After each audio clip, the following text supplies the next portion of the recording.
Kita ke berita selanjutnya, Tribuners. Gelombang tinggi, kapal Elizabeth II tujuan Buru Selatan batal berangkat. Kapal Elizabeth II tujuan Buru Selatan batal berangkat Senin 25 Juli 2022 hari ini. Kapal Elizabeth II tujuan Buru Selatan ini tak jadi berangkat karena adanya tinggi gelombang capai 1,25 meter hingga 2,50 meter. Padahal seharusnya kapal Elizabeth II berangkat sore ini.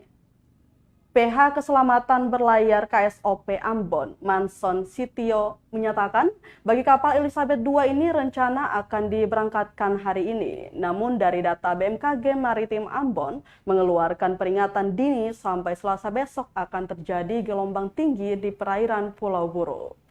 Lanjutnya, kecuali kapal Pelni atau feri tujuan Namlea tetap berlayar karena ukuran volume JT sudah mencapai 1.000. KSOP Ambon juga mengimbau kepada kapal nelayan agar jangan dulu melaut karena cuaca lagi tidak bersahabat.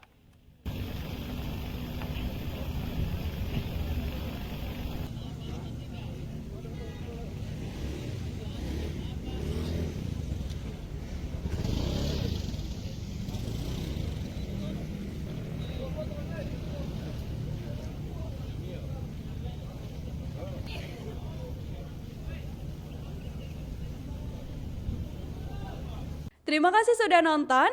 Jangan lupa like, subscribe, dan share ya.